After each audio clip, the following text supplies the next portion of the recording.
Hi YouTube, it's Catherine Michelle. Video number 2. I thought it would be interesting to discuss this time around the testing process for to determine if someone has the coronavirus. I saw something on Facebook, and I can't remember where it was. I've read so many things again today. I try really hard to keep up on the research data, the numbers from everybody, and then, things that are put out there and the frustrations from other people that are then repeated and copied and pasted and shared. That's the word, from others. And this topic has actually come up a lot in several different areas, and that is the testing for the coronavirus. And what does that mean and what does that entail? And a few times people have misunderstood what it is that's being tested for. What are they looking for in these tests? Now, they're not testing for COVID-19. COVID-19 is just the name of the disease. And disease being, let me read you, because I figure you can't go wrong if you read the definitions, right? Even though some people still don't like the definitions. We're going to stick to the definitions. And what does the word disease mean? It's a condition of the living animal or plant body of one of its parts that impairs normal functioning and is typically manifested by distinguishing signs and symptoms. So anything that's abnormal, and you can tell by either what something can tell you or what something can show you, is defined as a disease. So yes, COVID-19 or the coronavirus disease. It is a disease because of the disruption that this virus causes to the human body. They're not looking for that. That is just the name of the disease. What these test and what they are is they're called real-time polymerase chain reaction detection tests. And what they're doing is they are now trying to detect the SARS-CoV-2 virus. That is what they're looking for. They're not looking for COVID-19. They're looking for SARS-CoV-2, which is the virus strain that causes COVID-19. So you have the coronavirus, the family, the strain being SARS-CoV-2, the disease being COVID-19. So, they're not looking for the name of the disease. They're looking for what is causing that disease. So hopefully that helps a little bit. And a brief update, I spoke with someone who, a contact that I have overseas in the Philippines, and they were saying that as of right now, Manila is on lockdown, which I think a lot of people know. But where they are, they're saying that people, even though the city itself is on lockdown, people are still coming and going. It's business as usual.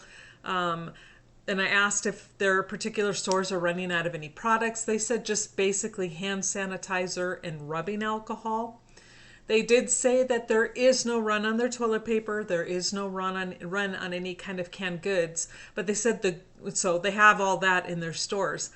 But they said that one of the good things about their culture there is that people generally buy fresh food, like say local farmers who grow and then harvest their products and then bring it into a market and then sell it there to locals.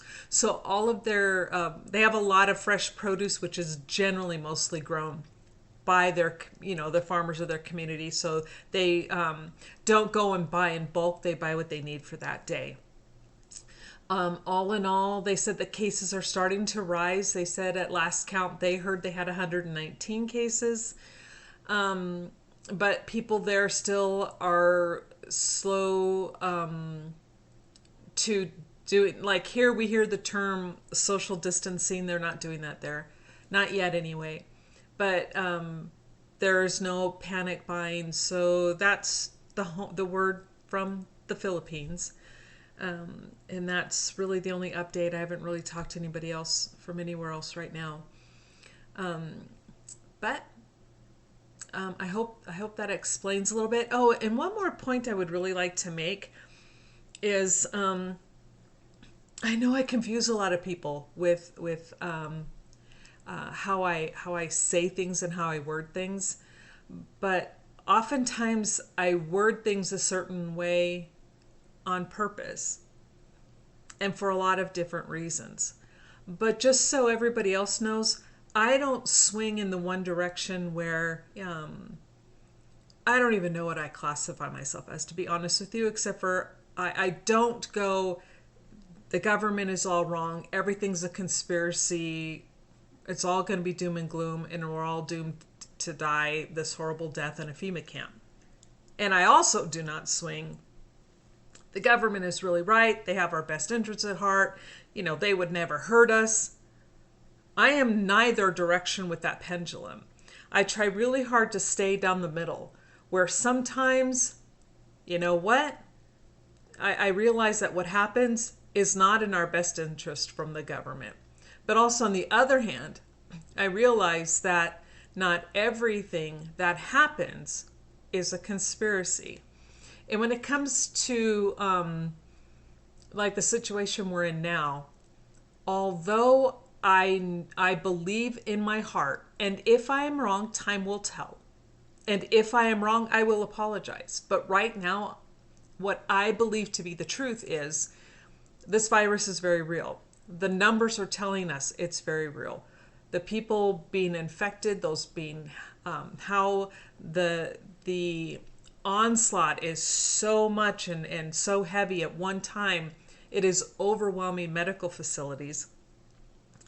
And what I believe from a medical standpoint is that is what's causing a lot of deaths. I don't even think that the death rate would be 2.5%, or in some cases 6, 8, 10% higher, or 10% would be a death rate if this outbreak where they were occurring right now really bad, if it had leveled off. If the amount of infections were at a level to where the hospitals could then handle them, I think a vast majority of these people would survive. But unfortunately, that isn't the case, and that's what makes this so deadly, is the amount of people who get sick at the same time, and the amount that are requiring hospitalization. It's just too much, and no hospital can handle that many. And that is what's making this very deadly, and that is very real. Now, whatever the majority of people's take on is this to force vaccinations, or is it to, make the government look like this, the shining angel of mercy? Again, time will tell. And I think the writing will be on the wall. And I think it will be on the wall soon enough for people to be able at that point to make an informed decision.